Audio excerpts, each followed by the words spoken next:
Hey guys, what's up? This is Tyler from Animator Kid. In the last video, I discussed four major differences between our history and Star Trek's history, namely the Voyager 6 probe, Nomad, Ares 5, and the Millennium Gate. These are merely the noticeable differences from Earth's past, and I purposely did not include events such as the Roswell incident or the Eugenics Wars, which I ascribe to secret history, if you will. In this video, I want to explore some of the boldest claims that Star Trek has for Earth's future leading up to First Contact. Our journey begins in the year 2018, when the original series episode Space Seed suggests advancements in sublight propulsion will make sleeper ships obsolete. The closest real-world equivalent I can find to make this statement come true is the launch of LightSail 3. LightSail 3 is a planned future spacecraft contracted by SpaceX and operated by the Planetary Society. The craft is part of the non-profit LightSail project, which is an attempt to build a solar sail spacecraft, similar to the Bajoran lightship featured in the DS9 episode Explorers, minus the warp capability, of course. The existence of LightSail 3 in our timeline is predicated on the success of LightSail 2, which is set to launch in March 2017, so fingers crossed. Of course, that rather small difference pales in comparison to one of the boldest claims Trek has for early 21st century.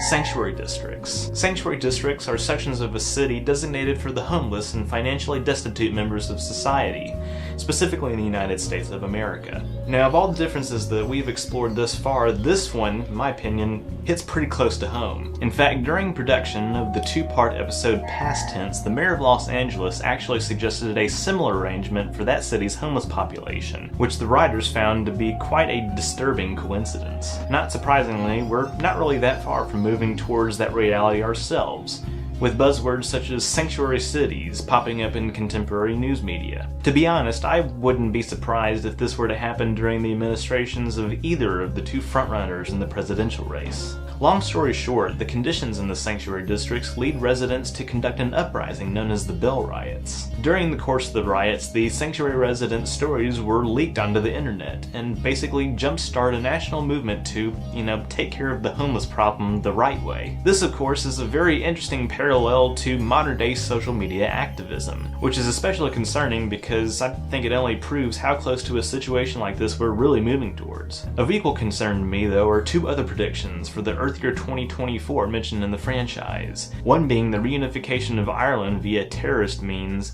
and the other being the political revolution experienced by France. First, let's address Ireland. Now, I'm not particularly well versed in all the inner workings of European national politics, but I do have a suspicion that this might have something to do with the IRA and maybe even Brexit. The reason I say this is even though England and Wales voted to leave the European Union, Scotland and Northern Ireland did not. Now, the reference in the Next Generation episode The High Ground, to my knowledge, was not specific about the reunification other than that terrorism was used to achieve it. However, contemporary efforts for a unified Ireland are supported by Irish nationalists, so it's not out of the realm of possibility that nationalists with a more violent streak could attempt to carry out this unification as a sort of jab at the UK, or the EU depending on the context. As for the aforementioned French political revolution, I have a few theories. According to Memory Alpha, quote, unrest among students across Europe causes many to avoid France as a tourist destination. We can kind of see the beginnings of this now, what with the rise of Islamic terrorist activity. Quote, the neo-Trotskyists have recently unseated the Gaullists from power, but this has had no noticeable effect on curbing the civil unrest.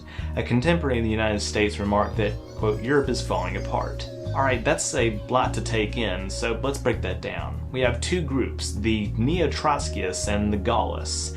Memory Alpha notes that neo-Trotskyism is, of course, related to the philosophy of Russian Bolshevik revolutionary Leon Trotsky. Essentially, what this boils down to is that Europe, France in particular, is experiencing a sort of left-wing socialist movement, especially among the younger population. On the other hand, the Gaullists are comprised of more moderate to center-right political parties. In fact, Gaullism is an actual political ideology centered on pragmatism. The Star Trek Encyclopedia mentions that prior to 2024, the Gaullists were the dominant coalition of the French National Assembly. Such a coalition is likely made up of the French Republican Party and the Union of Democrats and Independents.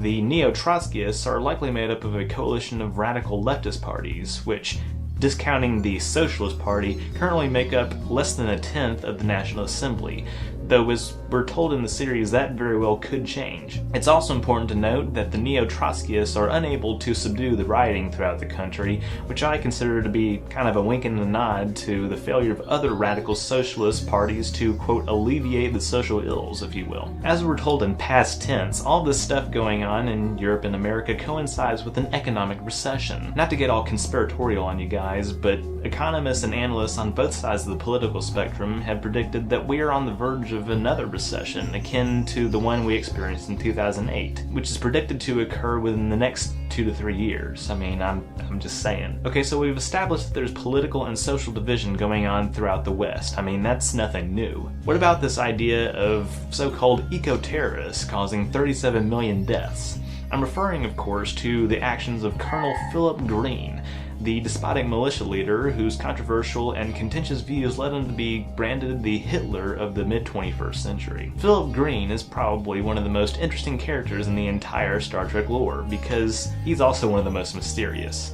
According to In a Mirror Darkly Part 2, the earliest phases of World War III were linked to these eco-terrorists led by Green. Again, the specifics of these attacks are limited to a display graphic from the Starfleet archives, but this is the closest thing we've come to in terms of establishing a continuous timeline of events. The 37 million figure is also a reference to the original series episode The Savage Curtain, in which Spock gives the death count for the Eugenics Wars, or as he describes it, the era of your last so-called world wars. Initially, this seems to conflict with Commander Riker's claim that World War III resulted in over 600 million deaths from a nuclear conflict in the 2050s.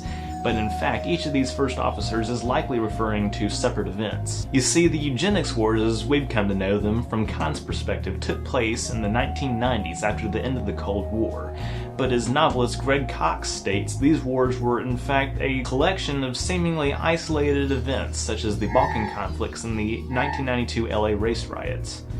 This may be going out on a limb here, but I'm going to make a guess that Spock is referring to some sort of second eugenics war, which starts in 2026 and leads up to the nuclear conflict in 2053. My evidence for this is the simple fact that we as a species are starting to make forays into genetic engineering today.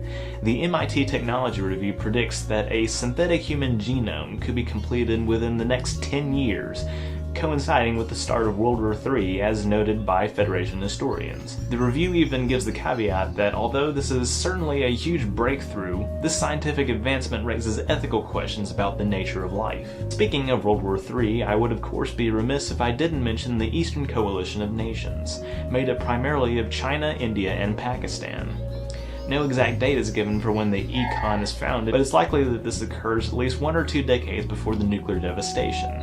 Over the next several years, other countries join the coalition, which grows in opposition to the United States, ultimately leading to the events described in the film Star Trek First Contact. Meanwhile, another major organization crops up called the New United Nations, replacing the old United Nations, which apparently collapses sometime before 2036. Now, given the current state of the UN, this actually does not surprise me too much. One of the new United Nations' first declarations is the following, quote, "No Earth citizen can be made to answer for the crimes of their race or forebears." As someone who is skeptical, to say the least, of the rise of new authoritarian leftism, this is actually pretty refreshing. That's all I'm going to say about that.